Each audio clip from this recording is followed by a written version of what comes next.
Halo semuanya, selamat datang di channel Auto Driver. Toyota Race yang baru saja diluncurkan di Indonesia secara resmi tanggal 30 April 2021. Sekarang kami sudah mendapatkan unitnya, walaupun belum ada plat nomor. Tapi di video kali ini, kami akan jelaskan seluruh detail resmi dari mobil ini. Dan juga melakukan first drive untuk mengetahui bagaimana rasa berkendara dari Toyota Race ini.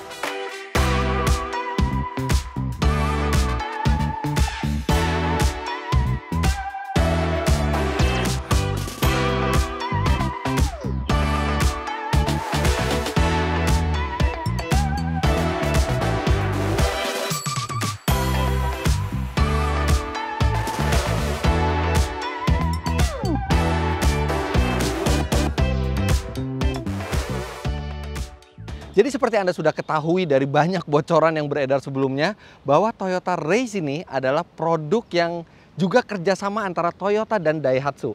Di Daihatsu ada Daihatsu Rocky yang juga dijual di Indonesia.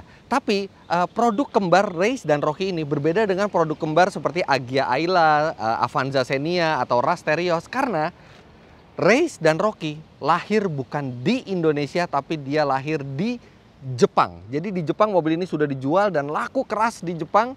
Sekarang kembar ini dibawa ke Indonesia. Jadi mobil ini juga sejatinya dirancang bukan hanya untuk pasar Indonesia tapi untuk pasar global. Nah, di Indonesia sendiri Toyota Race ini memiliki dua varian mesin, yaitu 1000 cc turbo seperti yang ada di sebelah saya dan 1200 cc normally aspirated, semuanya 3 silinder.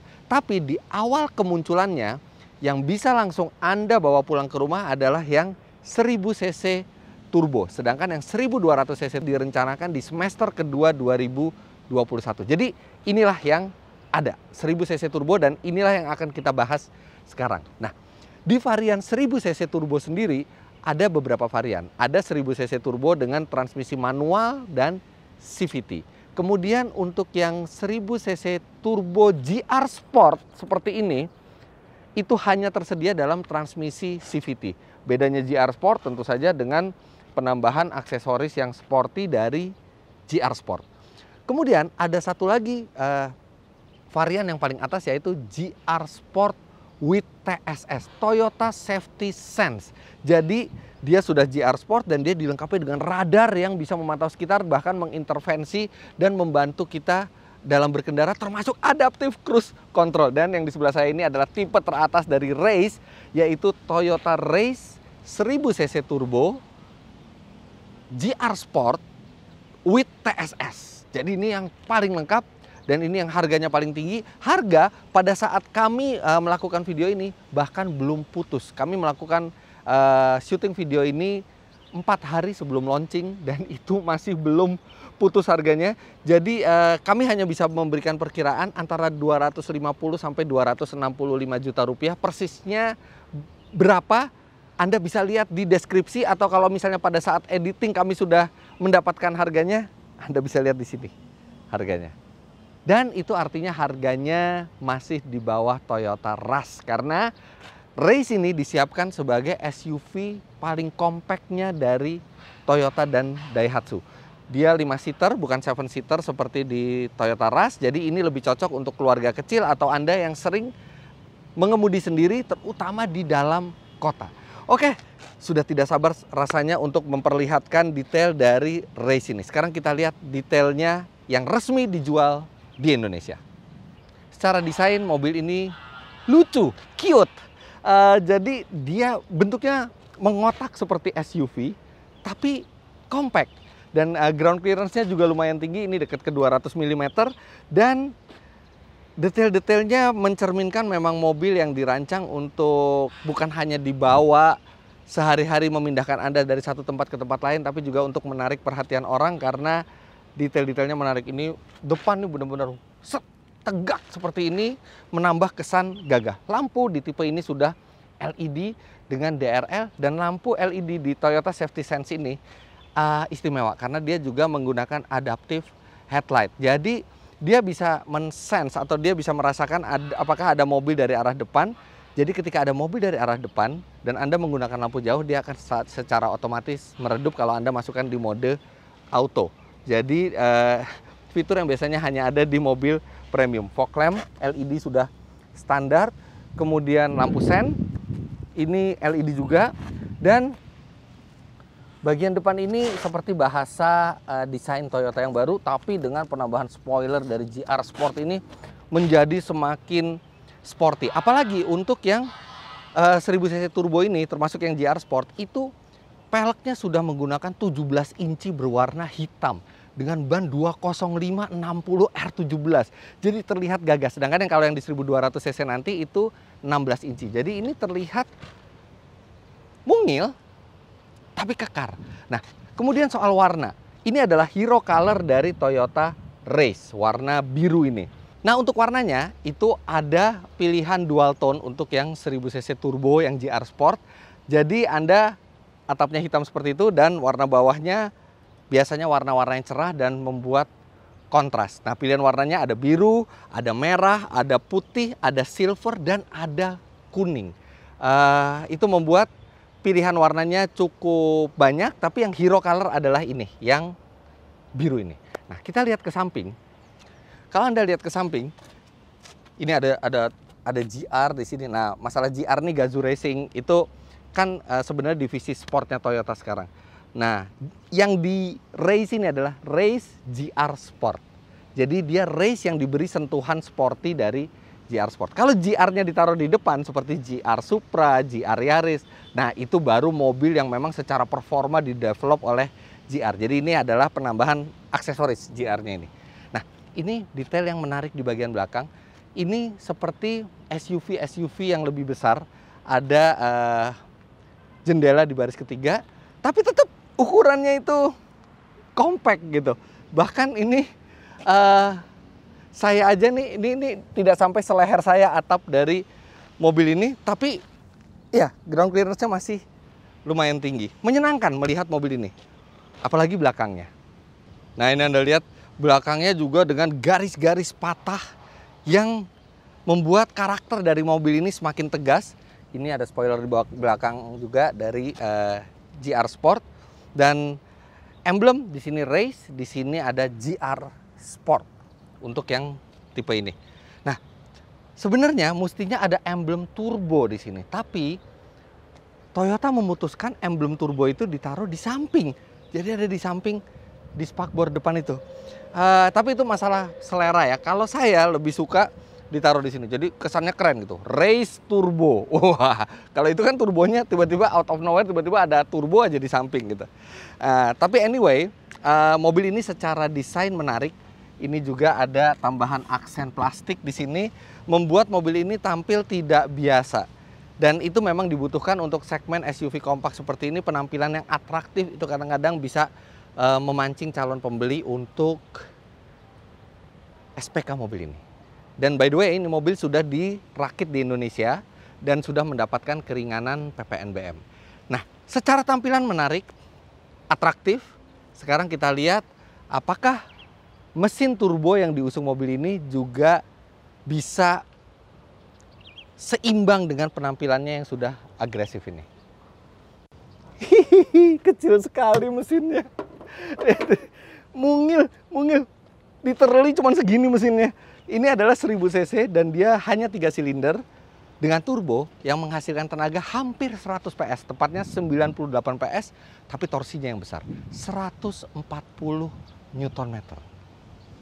Iya, itu torsi yang cukup besar. 140 Nm itu setara dengan torsi mesin 1500 cc normally aspirated.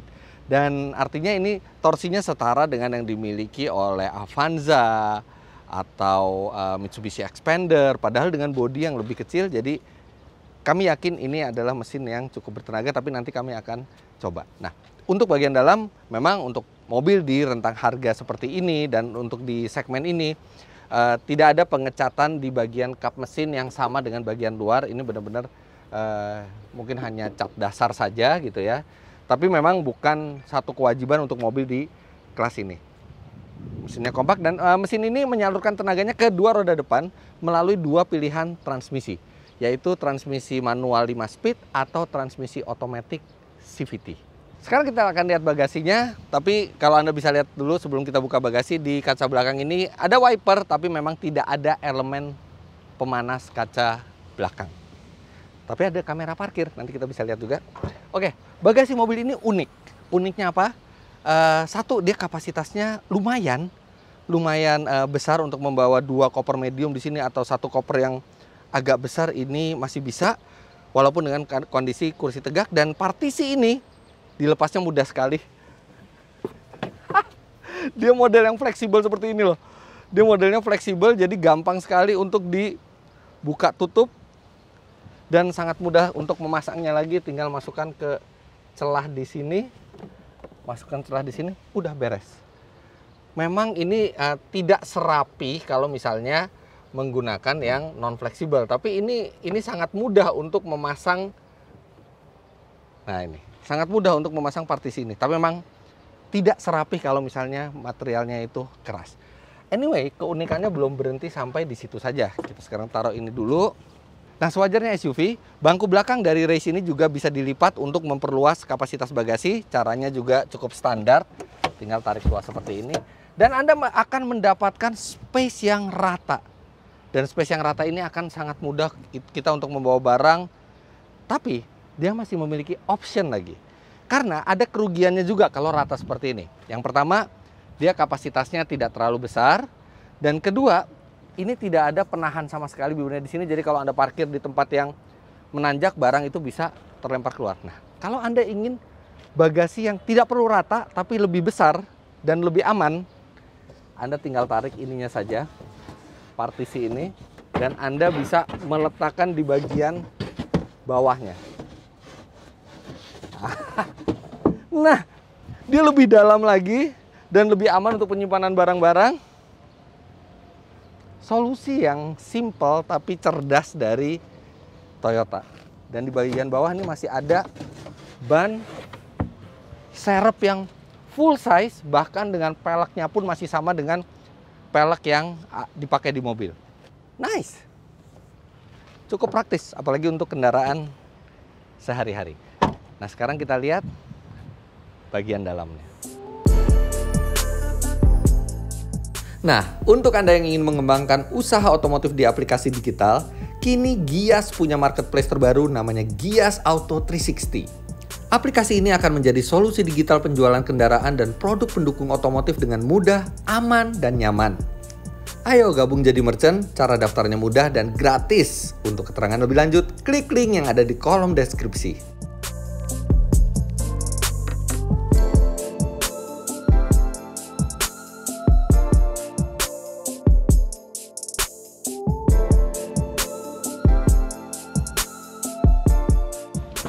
Karena dia atapnya tinggi, masuk juga gampang, kepala tidak terbentur. Dan lihat ini headroomnya masih sangat memadai.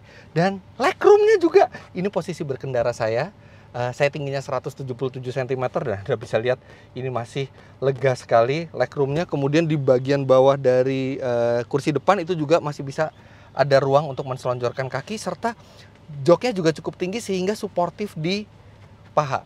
Memang duduknya tidak rileks, dia cenderung tegak, dan memang ini mobil tidak akan cocok untuk Anda yang menginginkan bepergian jauh bersama keluarga di belakang dan mengharapkan kenyamanan. Ya, ini agak kurang nyaman di belakang karena tegak, karena memang ini peruntukannya adalah mobil untuk di dalam kota. Tidak ada armrest di sini, tapi seatbelt 3 titik ada di 3 posisi. Materialnya sendiri nggak terkesan mahal. Material jok oke. Sweatnya ini oke. Kemudian bagian leathernya ini juga oke. Tapi di sini keras dan terlihat agak murah memang material dari Toyota Race ini. Anda tidak bisa mendapatkan kesan wow ini plastik tapi dibuat dengan kualitas yang tinggi. Enggak. Ini standar sekali kualitasnya. Tapi ya dia cukup lega. Dan di sini ada USB slot. Tapi kenapa cuma satu? Kenapa cuma satu? Apa sih mahalnya USB slot itu? Dan masih ada space. Kenapa nggak dibikin 2 di sini supaya nggak berantem gitu sama sebelah? Kenapa harus hanya satu? Oke, ini bagian atas ya standar. lampu juga masih bohlam kuning standar. Tidak ada yang terlalu istimewa di belakang kecuali memang dia akomodasinya memadai untuk ukuran sekompak ini. Sekarang kita ke bagian depan karena di bagian depan banyak fitur-fitur yang lumayan canggih.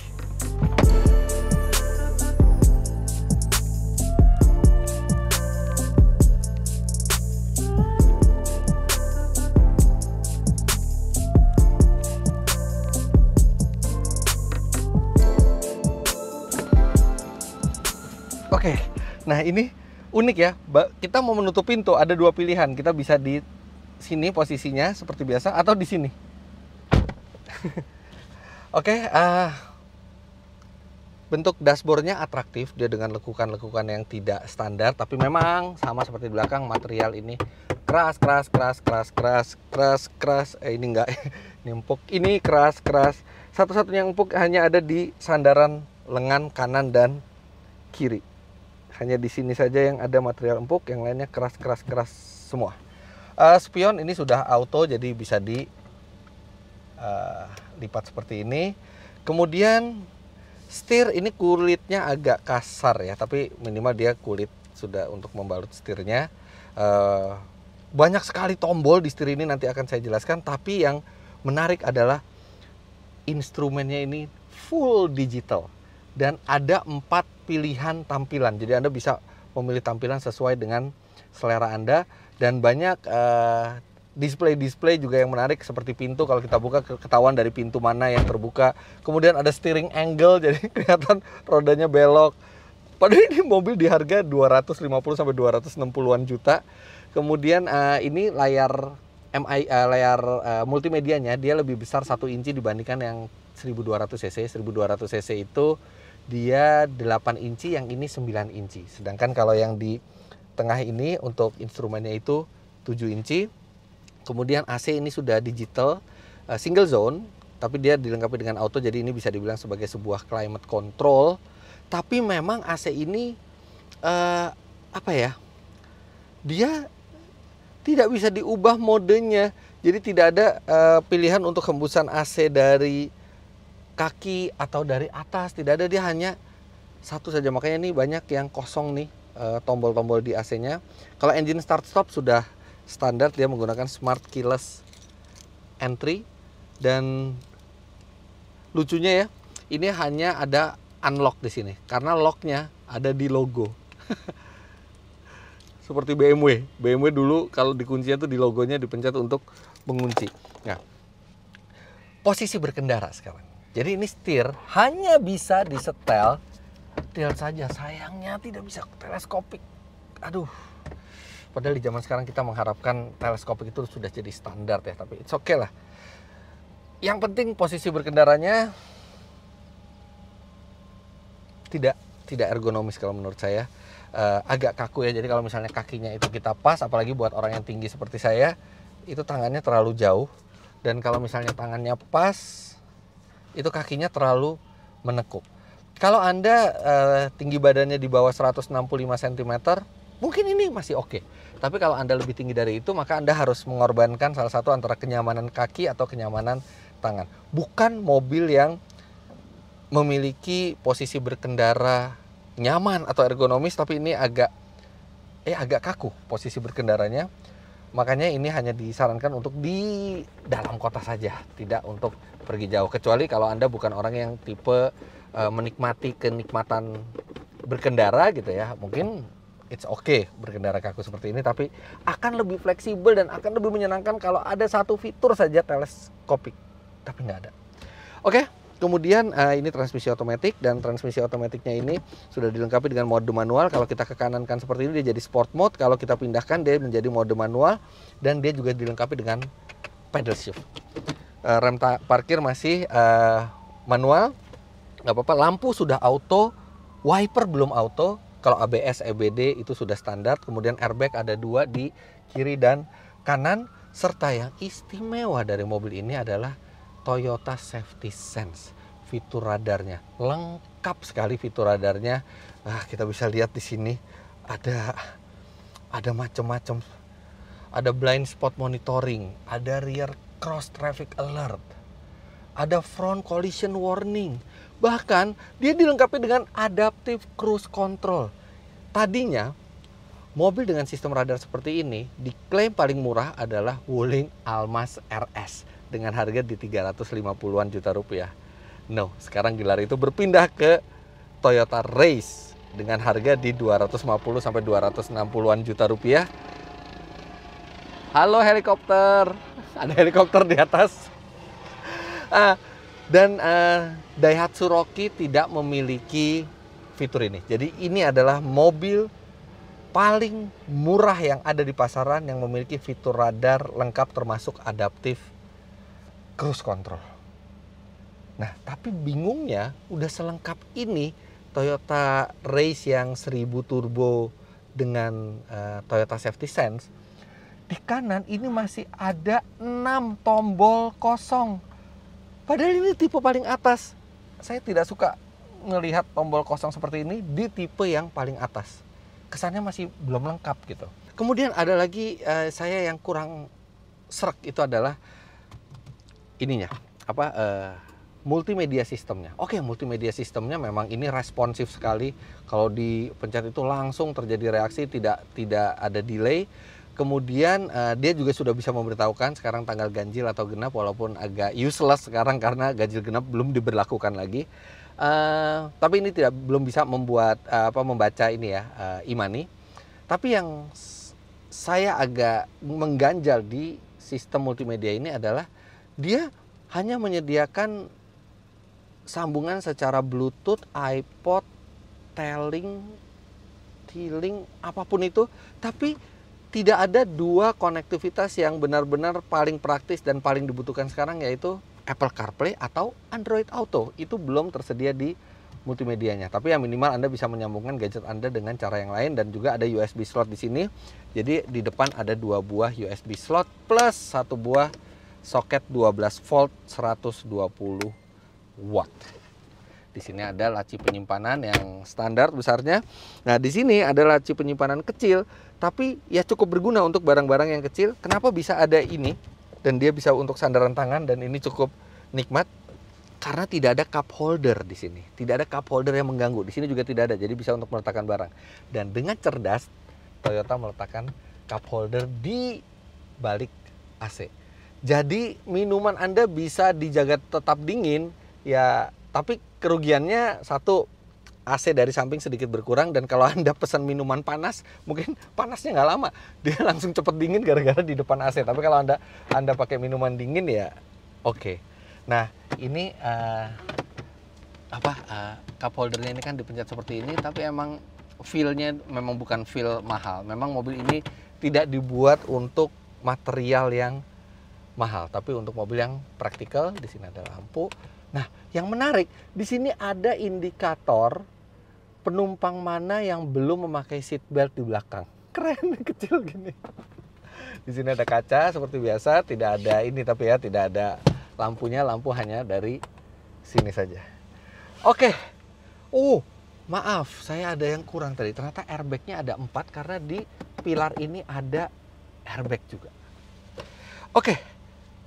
Sekarang saatnya untuk merasakan bagaimana impresi berkendara dari Toyota Race. Dan kami sudah disediakan satu tempat, yaitu Toyota Driving Experience, yang dimana di sini ada berbagai macam kondisi jalan. Dan sekarang kita akan langsung rasakan mobil ini. Let's go!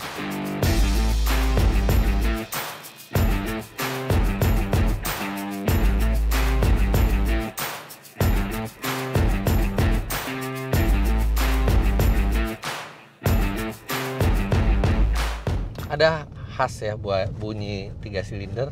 Nah, ini kita melewati simulasi jalan rusak.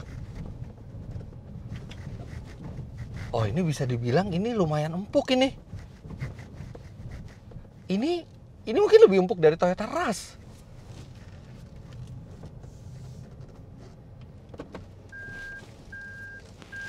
Nah, ini ada kamera parkir. Setirnya nggak enteng-enteng amat ya, jadi sedikit agak berat, tapi nggak berat-berat banget juga. Tapi bukan setir city car yang enteng. Kita lewat lagi jalan rusak.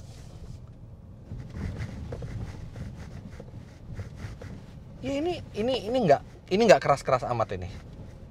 Kemudian, oh kan, agak lumayan empuk loh nih.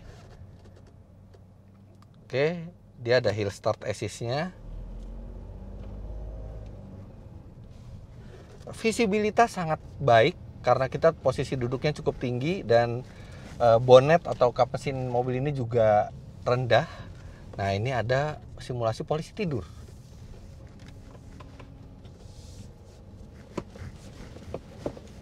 Iya kok.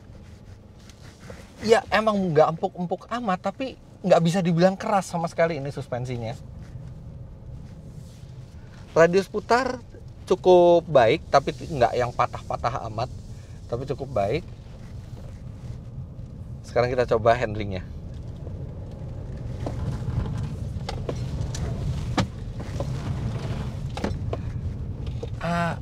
Dia suspensinya nggak terlalu keras, tapi pengendaliannya masih cekatan karena dia bobotnya enteng. Jadi dia nggak yang limbung-limbung banget tuh nggak. Wah, ini nice to drive. Ya, sayang sih posisi berkendaranya kurang ergonomis. Tapi bantingannya oke, pengendaliannya juga oke. Nggak bikin kesel gitu di jalan karena bantingan suspensinya juga masih sangat bisa diterima. Sekarang kita coba tenaganya. Oke, kita masukkan mode sport, gaspol. Woi, ya, karakter mesin turbo ya. Jadi dia butuh waktu sebelum, maaf, nyasar. Ya, jadi karakter khas mesin turbo ya. Dia itu butuh waktu. Ada turbo lag-nya. Sekarang kita gas lagi. Nah, tapi begitu turbonya masuk, kuat tenaganya. Tapi memang tidak respons dari bawah itu tidak langsung respons yang cepat. Responsnya normal-normal aja, dan begitu Anda masukkan ke mode sport, nah, sekarang seperti ini, baru dia terasa lebih responsif. Ya, ada raungan 3 silindernya, tapi it's okay, tenaganya lumayan kuat. Nggak berlimpah, tapi cukup memadai. Nah, sekarang saya mau coba mode manualnya. Sekarang kita coba mode manual.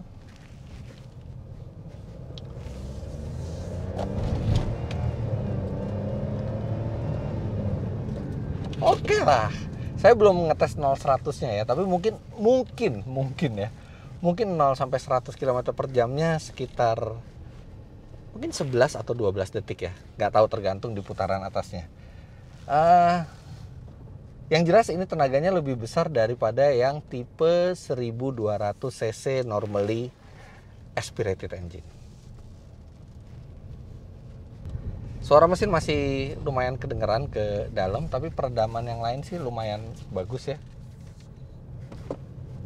Enak kok suspensinya, apalagi kalau dinaikin lebih dari 1 orang ya.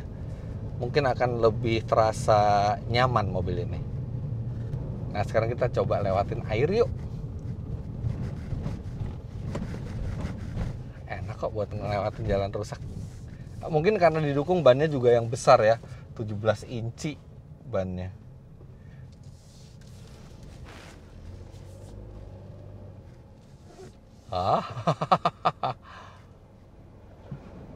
Wow, wah, nggak masalah lewatin banjir.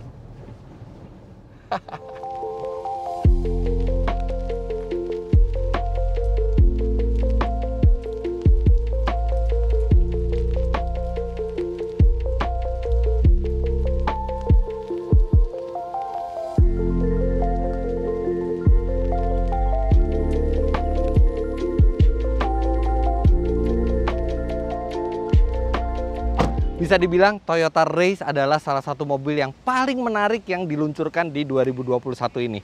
Bentuknya keren, mesinnya canggih, fitur-fiturnya canggih, dan bahkan dia adalah mobil dengan harga terendah yang memiliki fitur-fitur radar selengkap ini. Dan rasanya tidak sulit bagi Toyota Race untuk menarik perhatian dari konsumen Indonesia yang menginginkan mobil yang compact, lincah di setir sendiri, irit, tapi juga lumayan fleksibel ke segala medan. Jadi begitulah hasil review first drive kami akan Toyota Race ini. Rasanya tidak sabar kami menunggu unit tes mobil ini untuk kami tes dalam jangka yang lebih panjang. Tapi untuk sekarang sekian dulu. Jangan lupa Anda klik like bila menyukai video ini, komentar di bawah, dan subscribe ke channel Autodriver jika Anda belum. Main-main ke web kami di www.autodriver.com, serta download aplikasi kami Autodriver di Google Play Store. Terima kasih banyak Anda sudah menyaksikan. Sampai jumpa di video selanjutnya. Bye-bye.